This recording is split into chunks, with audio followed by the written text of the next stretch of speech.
सरकार का 7 साल का कार्यकाल पूरा हुआ है और आज के बजट में जो बोला वो शायद महत्वपूर्ण हो सकता है, लेकिन जो नहीं बोला गया वो बहुत ज़्यादा महत्वपूर्ण है। गरीब, युवाओं और बेरोजगारों के बारे में एक शब्द भी वित्त मंत्री महोदय ने बोला नहीं। और बड़े आश्चर्य की बात है, जिस सरकार ने 5 वर्षीय योजना की पॉलिसी को समाप्त कर दिया, आज वो 25 साल की रूपरेखा हमारे सामने विवरण कर रहे हैं और अपने पिछले 7 साल के कार्यकाल का कोई लेखा जोखा, कोई उपलब्धि, कोई वाइट पेपर प्रस्तुत नहीं किया गया। 700 किसानों ने अपनी जान से हाथ खो दिए। ये 3 जो काले कृषि कानून बनाए थे उसको ज़बरदस्ती लागू करने का 1 साल सरकार ने समय खराब किया, किसानों पर आरोप लगाए, अत्याचार किया गया। और अब जब एमएसपी पर कानून बनाने की बात लोग कर रहे हैं, मुझे बड़ा दुख हुआ जब सरकार ने पिछले साल एमएसपी के लिए 2,42 लाख करोड़ का बजट रखा था। इस बार घटा के वो 2.37 लाख करोड़ कर दिया है। मतलब पिछली बार से कम प्रावधान रखा है बजट में एमएसपी पे खरीद करने के लिए।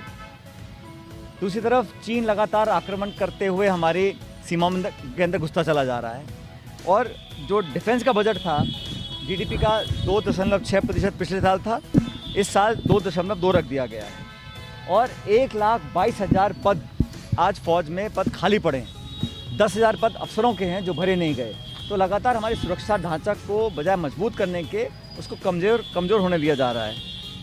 2 करोड़ रोज़गार देने का वादा इसी बीजेपी सरकार ने किया था, वो दूर दूर तक कहीं पूरा होता दिख नहीं रहा है। वित्तीय घाटा 6.8% हो गया और जो रेवेन्यू बढ़ा है ये खपत से नहीं बढ़ा है, ये दाम और जीएसटी बढ़े हैं इसलिए रेवेन्यू बढ़ा है। लोगों की जेब से पैसा गायब हो रहा है और नोटबंदी से पहले 17 लाख करोड़ रुपए की नकद करेंसी सर्कुलेशन में थी, जो आज बढ़ के 29 लाख हो गई।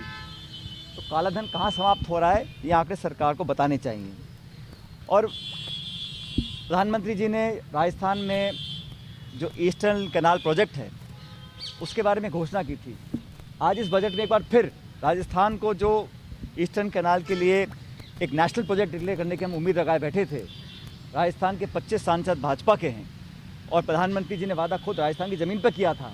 आज वित्त मंत्री महोदया के माध्यम से कोई घोषणा ईस्टर्न कैनाल प्रोजेक्ट के बारे में नहीं हुई। ये राजस्थान को बहुत बड़ा नुकसान उठाना पड़ रहा है।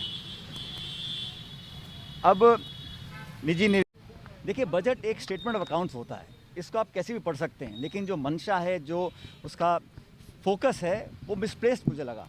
क्योंकि अभी सरकार के 3 साल बचे हुए हैं कार्यकाल के, वो चाहते तो इस बुरी स्थिति में लोगों को राहत देने का काम करना चाहिए। और ये पॉलिसी स्टेटमेंट होता है सरकार का, इसमें आप सिर्फ आंकड़े पढ़ के सुना दें वो नाकाफ़ी है।